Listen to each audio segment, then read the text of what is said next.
Hi, I'm Amy. I'm Laura. And we are TwoPaperGirls. Today we're doing a slightly different TBR video for you. Normally we do them every month like most people do. Then we've got like a playlist if you love TBRs. But we also tend to do autumn and spring semester reading list videos. So we've decided to compile these because most of October is going to be a lot of this reading list. And we just thought we'd mix and match. So we're going to go through all the university ones first. We're going to go through all the modules we're doing up until Christmas and all the books we have to read. If you're bored to death by classics and uni stuff, then just skip ahead to the end. You'll probably see a little picture where it stops being Oxford World Classics and becomes books you recognise. So just feel free to skip to the end if you care about our regular TBR. But yeah, we're just going to jump into it. So in our autumn term at university, we are doing a module called Shakespeare. Screen Shakespeare. Screen Shakespeare. I was going to say Shakespeare on the screen because Laura did modules called Shakespeare on the page and stage last year. I keep getting them mixed up. I keep doing that. I keep saying Shakespeare on the screen. He is not on screen. He had no screen. He had stage. We are doing so well though so far because we've got to read The Tempest, Richard III, Othello, Julius Caesar, King Lear and Midsummer Night's Dream. Beautiful assistant. Oh, thank you. I feel like I'm on some quiz show or something where I'm pointing to everything. I am thoroughly seduced. Oh, good. We have to read Tempest and Richard III for Monday. This is currently Friday. Laura's doing well, Richard III. I'm just going to read summaries and then just try and read it because we're doing it twice in the term at different times. We love The Tempest. It's really, really good. Richard III's a bit, but we're really excited because we haven't read Othello or King Lear before. Or Julius Caesar. Or Julius Caesar. I'm looking forward to that one. It's too brute. It's going to be good. It's going to be good. And we're just really, really liking this module at the minute. We're taught by two awesome gingerbeard men. Our favourite gingerbeardy men of the university, actually. Oh wait, Joe has a beard sometimes. He's a little ginger. But we like them. They're in our top 3 gingerbeardy men at the university. And we just generally going to love this module. It's going to be very, very good. We just get to watch films and then we get to pick our own film for the coursework and talk about how it's presenting one of the plays that we have read or one of the plays that we've not read if we push the boat out, but we probably won't. I won't. I could do The Lion King if I really wanted to. Oh my gosh, that's based on Hamlet, but I don't know how much critical substance I could get from that. But yeah, so we're actually doing silent films for the first week. So I think we're watching a short silent film with The Tempest and Richard III. And normally with university you get a new text every week. So this is quite nice that it's actually just these 6 and they repeat. We watch different types of films. I think we're doing a Bollywood King Lear as well as another kind of King Lear. So that's quite nice because even though we have a lot of reading right now, we have to read these 3 in 2 weeks, the reading gets a lot less later on and we just get to watch films. I like 10 Things I Hate About You and Shakespeare in Love as well as lots we haven't heard of. So this is an awesome module. The module that I'm doing, the module that we're both doing this term is called Language in the Mind, and we haven't really got anything to show you for this because we're just doing one textbook and it's more linguistic based. So we're just going to scare over that. The other module that I'm doing is actually a full year one. It's my dissertation. I'm doing it on time in Virginia Woolf, a comparative study of 2 of her novels, To the Lighthouse and The Waves. My dissertation supervisor doesn't know this yet, but I've decided that I'm doing this and it's going to be really, really good. I mean, I've read To the Lighthouse so many times now and it's my favourite classic. And To the Waves is alright, I need to reread it. It's very confusing, but it's just really exciting. I love time, I love thinking about time, I'm obsessed with time. I'm really bad with time perception, so hopefully that's not going to come across in the essay. But there's just a lot of reading for this, novels, books, essays, and just all of that sort of stuff. So if I don't read a lot in October, it's because I'm reading lots of Woolf. And the last module I'm doing is one called Reformation and Revolutions.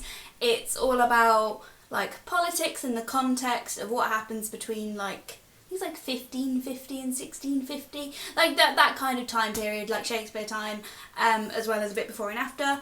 I must admit, didn't super want to do this module, but we have this thing where we have to cover 3 areas of English, so literature, language and drama, or beginnings of English and creative writing, but I dropped those in first year.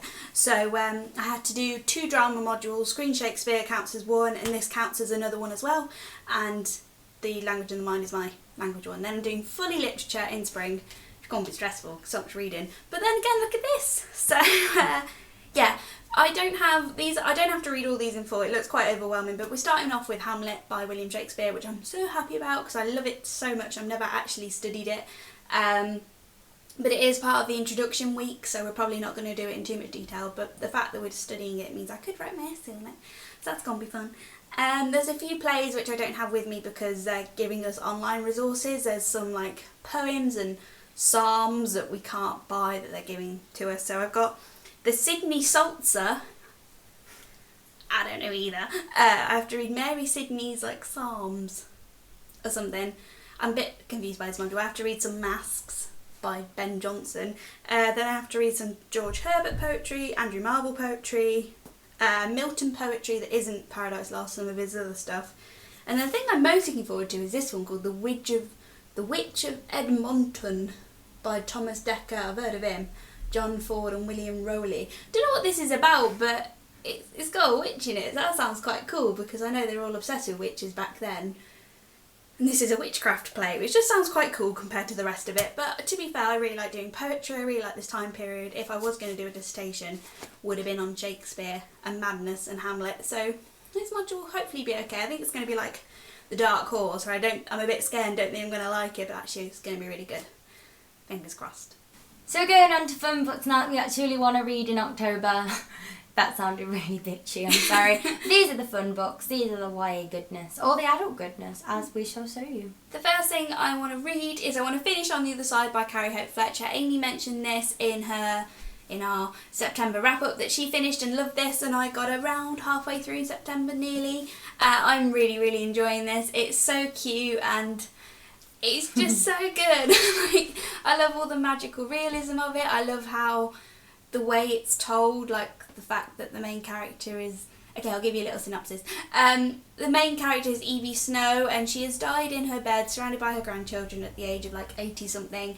And she wakes up in a place in between heaven and real world where her door to her own personal heaven is locked, and she can't get in until she like admits to herself these secrets that she's had all of her life. So there's ways of her to kind of go back in time kind of and like tell people her secrets and basically like accept her past. So they have flashbacks to when she's 27. But there's lots of goody romance. It's quite like fairy tale and whimsical in how it's told.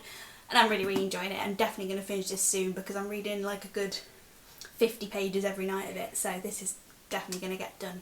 The first book that I want to finish in October is Before I Go to Sleep by S.J. Watson. I've read about 100 pages of this so far. I've never really read a thriller before. I'm really enjoying it. I really like knowing, like, I don't know what's going to happen. I just don't know how to talk about it. Basically, it's about this woman called Christine who forgets everything when she wakes up every morning, and her husband, like, is really, really lovely, and he tries to help her.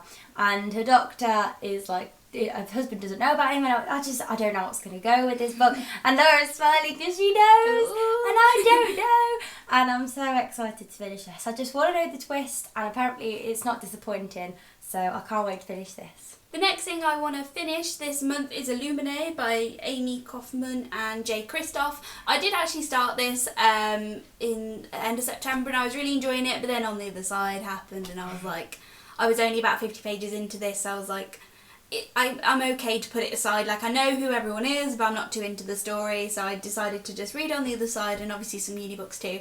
But I'm happy to go back to this. I might just like skim read the bit I've read to remember like exactly what's going on. But this is really good so far. I can't really give much of a synopsis because I don't really know what's going on. Basically, there's like some planet where they mine, but it's all like illegal, like they shouldn't be mining this planet, but they do, and everyone kind of knows, and it's all okay.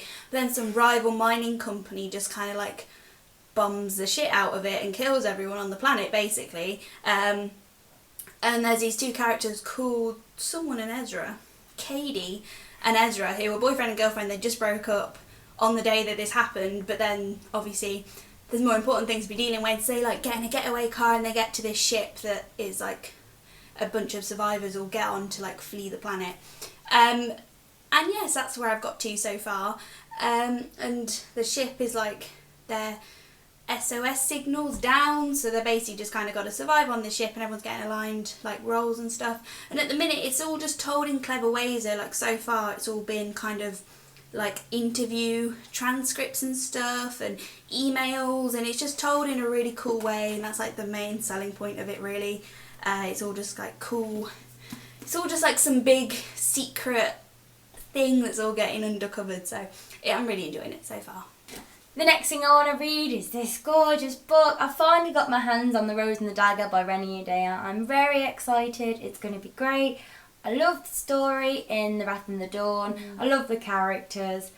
This is the last one, and there's only a duology. So when I've read this, I'll have completed the little series, and it's just going to be really enjoyable. I want to read it now because I don't want to keep forgetting, because there's characters that I know are important, and I've just kind of forgot them. I can only really remember the main two. But I'm sure it'll come back to me as soon as I pick it up, because it just looks so good. I think the main word I would describe this book as is intoxicating. It's set in like foreign lands, and it's just so beautiful. Normally in our TBRs when we're back at uni, we're like, we're not going to read very much, but at the minute our master plan, if you watched our uni cup chatty video we did a few weeks back, we said how we're basically in the library 9 till 5, like we don't even have lectures yet, and we're just like there and working hard and going on a Saturday and just like really dedicated. So we're basically reading the uni text in that work period, so I'm actually reading a lot at night time. It's really nice, so I'm being quite ambitious. So as well as finishing those 2 books off, I would really like to get round to You by Caroline Kepnes, because Amy's reading before I go to sleep, which has put me like in the thriller mood because she's talking about it and all the suspense of it all. Also it's Halloween, so I'm kind of like feeling like I might want a creepy read at the end of the month, and I have the audiobook for this, so there's lots of reasons for me to pick this up. Also someone I volunteered with is reading it and talking about it, so I'm just like, so many motivations to read You this month. All I really know about this is that it's told in the second person, so basically the narrator is the creepy stalker man, and he's talking about how he's stalking you, and he's like, you're doing this, I'm watching you, and I'm like, well, that's horrible. Wow. But also it just sounds like a really good thing to freak you out a bit. And also my boyfriend read this on holiday, and he said that you actually kind of really like the creepy stalker guy as well, because you're in his head for a lot of the story, so you actually kind of like him and understand his motives, but then he's also really creepy and horrible. So yeah, this just sounds really good. I'm really excited to read it. The next book that I want to read is A Court of Mist and Fury by Sarah J Maas. I thought it was going to be a trilogy. Laura's just informed that it's going to be a 6-book series, and the second book is 600 pages long. Oh, Sarah J Maas. Oh, Sarah. I love it though. I mean, if I enjoy this as much as A Court of Thorns and Roses, then it's going to be great. I mean, I don't want a big series. I just don't want one. But if I keep up with it, then I guess it'll be alright. And as long as it stays good and doesn't dip like Air of Fire, then all will be well. The last thing I want to get round to this month is Library of Souls by Ransom Riggs. I'm not actively in the mood for this, but I'm really excited to see the Miss Peregrine's film, and I think once I see that, I'm just really gonna want to finish off this trilogy. I've had this book for like a year now, because I remember getting it when we first moved into this house. I still haven't read it. I just haven't been in the mood for it. I think there's a big truck outside. I think partly because I can't really remember what happens in Hollow City, to be honest, but that's more motivation to read it, because like Amy said, it's good to keep up with series and read them before you forget everything. So I think I'm just going to find a summary of Hollow City and I'll be like, oh yeah, and then just jump into this, because at the end of Hollow City I was like, need the sequel now, so I don't know what I'm playing at. So yeah, I just want to finish this trilogy, and I think seeing the film will put me really in the mood for it. So those were all our uni books and also our fun books that we want to read in October.